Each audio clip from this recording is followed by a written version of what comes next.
Hello అండి, అందరికీ ఎలా ఉన్నారు? మీలో ఎంతమంది గుమ్మడికాయ కూరలో బెల్లం వేసుకుని కూర చేసుకుంటారు? మా సైడ్ అయితే మేము ఇలాగే చేస్తామండి. కూరలాగా తినాలి కానీ బెల్లం వేసుకుని స్వీట్ లాగా తినడం ఏంటి అనుకుంటున్నారా? కాదండి. హలో అండి, అందరికీ ఎలా ఉన్నారు? మీలో ఎంతమంది గుమ్మడికాయ కూరలో బెల్లం వేసుకుని కూర చేసుకుంటారు? మా సైడ్ అయితే మేము ఇలాగే చేస్తామండి.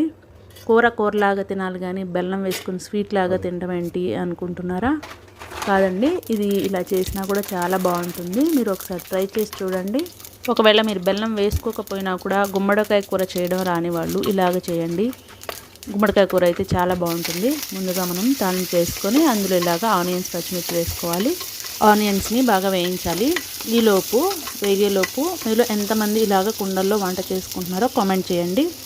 యూట్యూబ్లో చూస్తూనే ఉన్నాం కదా, అల్యూమినియం వాడకూడదని. ఇంతకుముందు అయితే నేను కూడా అల్యూమినియం తపాళ్ళు ఉంటాయి కదా, వాటిలోనే చేసేదాన్ని.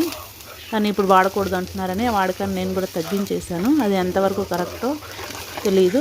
డిఫరెంట్గా థాట్స్ వస్తుంటాయి అందరికీ.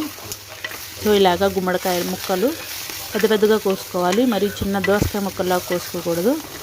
పెద్దగా ఇలాగా ముక్క, ఎందుకంటే మనకి మెత్తబడేసరికి బాగా మెత్తబడిపోయింది, గుజ్జు అయిపోద్ది అనమాట.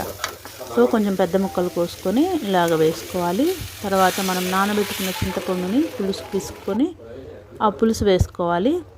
కొంచెం ఉప్పు వేసుకోవాలి, రుచికి సరిపడా ఉప్పు, కారం వేసుకోవాలి. ఇవి కొంచెం మరిగిన తర్వాత బెల్లం వేసుకోవాలి. నేను కొంచెమే బెల్లం వేస్తున్నాను, మరి ఎక్కువ వేయట్లేదు చూడండి. బెల్లం వేసాక ఒక 10 నిమిషాలు ఉంచుకొని దించేసుకోవాలి.